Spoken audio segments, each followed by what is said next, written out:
Hello friends, welcome to খেল দুনিয়া। অবশেষে চলে এলো আনোয়ার আলীর রায়। তো আনোয়ার আলীর রায় আজ সকালেই এসছে, তোমরা অলরেডি সবাই জেনেই গেছো কী রায় এসছে, তবুও তোমাদের সংক্ষেপে জানিয়ে দিই যে প্রথমে বলে দিই আনোয়ার আলীর কেসে মোহনবাগান প্রচণ্ড লাভবান হয়েছে এবং ইস্টবেঙ্গলের প্রচুর ক্ষতি হয়েছে। এছাড়াও আনোয়ার আলী তার নিজেরও কিন্তু অনেকটাই ক্ষতি হয়েছে। তো এক নজরে তোমাদের বলে দিই যে কী রায় এসছে সেটা।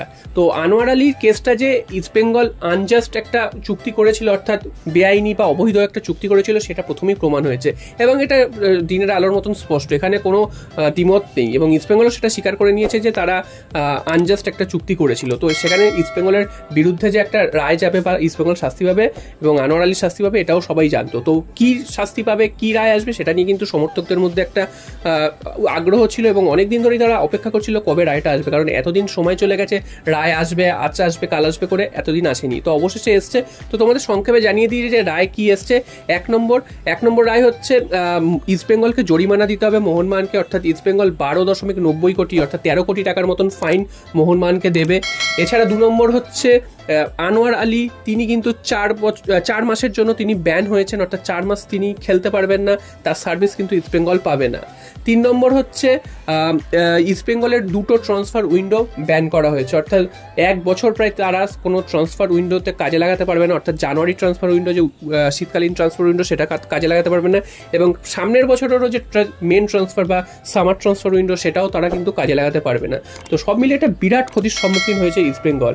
উল্টো দিকে মোহনবাগানের আনোয়ার আলী চলে গেছে, ডিফেন্সের অবস্থা খারাপ হয়েছে, তারা এখনও ডিফেন্স মেরামত করতে পারেনি, এটা কিন্তু সবাই জানে। এবং সেটা ছাড়া মোহনবাগানকে যে ক্ষতিপূরণটা পাচ্ছে মোহনবাগান ইস্টবেঙ্গলের তরফ থেকে বা আনোয়ার আলী দুজনকে মিলেই, তো সেই ক্ষতিপূরণের অ্যামাউন্টটা এতটাই বেশি যে এই ক্ষতিটা কিন্তু অনেকটাই পুষিয়ে যাবে, একটা নতুন প্লেয়ার নিতে পারবে প্রয়োজন হলে। তো সব মিলিয়ে কিন্তু এই আনোয়ার আলীর রায় মোহনবাগান কিন্তু লাভবান হয়েছে বলাই যায়। তো এবার এখানে প্রশ্ন আসছে যে দুটো ক্লাবই কিন্তু আবার অ্যাপিল করতে চলেছে, মোহনবাগান অ্যাপিল করবে, আনোয়ার আলীর রায় যেন তারা খুশি নয়, এই শাস্তির পরিমাণ যেন আরও বাড়ানো হোক আনোয়ারের ক্ষেত্রে, এবং যে কম্পেনসেশনের টাকাটা সেই টাকার ভ্যালুটাও যেন বাড়ানো হোক। উল্টো থেকে ইস্টবেঙ্গল কিন্তু তাদের অ্যাপিল করতে চলেছে, তারা চাইছে যে এই শাস্তিটা আরও কমানো হোক এবং যে ট্রান্সফার ব্যান করা হয়েছে সেগুলো তুলে নেওয়া হোক, এবং এটা কিন্তু তারা একদমই খুশি নয়। তো এখানে প্রশ্ন আসছে ইস্টবেঙ্গল যেই কথাটা বলছে, তাদের ম্যানেজমেন্ট যেই কথাটা বলছে, তারা কি করে এই কথাটা বলছে। তো প্রথম থেকেই এটা দিনের আলোর মতন স্পষ্ট ছিল যে যেই চুক্তিটা হয়েছে সেটা একদম বেআইনি চুক্তি হয়েছে এবং আনজাস্ট পিএসসি তরফ থেকেও বলা হয়েছে, এবং সেটা সবাই জানতো এবং ইস্টবেঙ্গল নিজেও জানতো যে তারা অবৈধ একটা চুক্তি করেছে। তো তারপরে দাঁড়িয়ে তারা কিভাবে এই রায়ের বিরুদ্ধে যেতে পারে বা এই রায় যে এসছে তারপরেও তারা কি করে বলতে পারে, এটাই কিন্তু সবথেকে অবাক বিষয়। এবং এখানে সবথেকে মজার বিষয় হচ্ছে দিল্লি এফসিকেও জরিমানা করা হয়েছে যে তারাও যেন টাকাটা দেয়। তবে দিল্লি এফসিকে পিএসসি জরিমানা করলে কি হবে, এই ইস্টবেঙ্গল যখন চুক্তি করে তখন কিন্তু দিল্লি এফসির সাথে এমন চুক্তি হয়েছিল যে যদি কোনো ধরনের সমস্যা হয় বা কোনো ধরনের ফাইন দিতে হয়, সেক্ষেত্রে কিন্তু দিল্লি এফসি কোনোভাবে দায়ী থাকবে না, পুরো ফাইনের টাকাটা কিন্তু ইস্টবেঙ্গলকেই দিতে হবে। তো সেই চুক্তিতে ইস্টবেঙ্গল সাইন করেছে, অর্থাৎ এখন কিন্তু দিল্লি এফসি নিজেদের ঘাট থেকে সমস্ত দায় ঝেড়ে ফেলেছে, এবং তারা কিন্তু একটা ট্রান্সফার ফিও নিয়েছিল আনোয়ারকে সাইন করানোর জন্য। তো সব মিলিয়ে দিল্লি এফসিও লাভবান হলো। উল্টো দিকে রঞ্জিত বাজাজ, যিনি কিনা এতদিন ধরে নাটের গুরু ছিলেন, তিনিও লাভবান হয়ে বেরিয়ে গেলেন।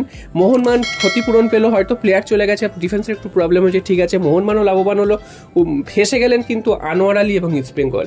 এবার প্রশ্ন হচ্ছে যদি এই টাকাটা যদি না দিতে পারে সেক্ষেত্রে কী হবে। তো সেক্ষেত্রে শাস্তির পরিমাণ কিন্তু আরও বেড়ে যাবে। আনোয়ারের ক্ষেত্রে কিন্তু সেই শাস্তির পরিমাণ 4 থেকে 6 মাস হয়ে যেতে পারে, এবং ইস্টবেঙ্গলের কিন্তু আরও একটা ট্রান্সফার ব্যান খেতে হতে পারে, ট্রান্সফার উইন্ডো ব্যান খেতে হতে পারে, অর্থাৎ টোটাল 3টে ট্রান্সফার ব্যান খেতে হতে পারে।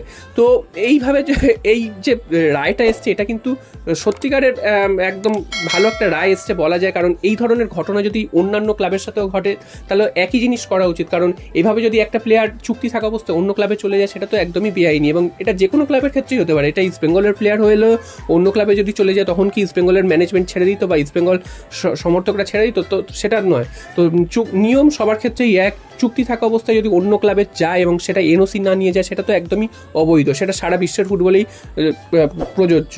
তো এখানে ইস্টবেঙ্গল সমর্থকদের রাগারাগি করার কোনো ব্যাপার নেই, কারণ এটা তাদের মেনে নিতেই হবে যে ইস্টবেঙ্গল ম্যানেজমেন্টে যারা বসে রয়েছেন তারা কিন্তু একটা চরম ভুল করেছে, এবং ভুলটা কিন্তু ম্যানেজমেন্টে, তারা জেনে শুনে একটা অবৈধ চুক্তি করেছে এবং তারপর কিন্তু তারা সেটার এগেনস্ট আবার পিএসসিতে গেছে।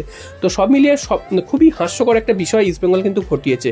উল্টো দিকে মোহনবাগানের হয়তো একটা ক্ষতি হয়েছে, তবে মোহনবাগান শেষ পর্যন্ত যে কম্পেনসেশনের টাকাটা পেয়েছে সেটা কিন্তু মোহনবাগানের জন্য লাভই হয়েছে বলা যায়। কারণ আনোয়ার আলী যে গত 1 বছর খেলেছেন তার কিন্তু একটা পয়সাও লাগেনি লোনের পয়সা, এবং সেই যে লোনের জন্য 1 বছরে যে লোনের ভ্যালুটা পে করেছে সেই পের ভ্যালুটাও কিন্তু কম্পেনসেশন হিসাবে পেয়ে গেছে মোহনবাগান।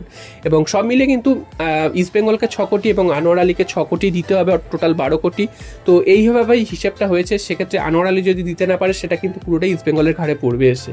তো তোমাদের কি মতামত এই রায় নিয়ে? তোমরা কি খুশি, নাকি এই রায় কিন্তু মানে এই রায়ের বিরুদ্ধে তোমরাও কিছু বলতে চাও? সেটা কিন্তু অবশ্যই তোমরা কমেন্ট করে জানিও। তবে এই রায়টা যে আসবে এটা কিন্তু সবার জানাই ছিল, তবে এতদিন ডিলে হচ্ছিল, সেই অবশেষে সেই রায়টা এলো। এবং দেখা যাক এর পরবর্তী স্টেপ কি করে দুটো ক্লাবের পক্ষেই, এবং এরপরে যদি কোনো আপডেট আসে তোমাদের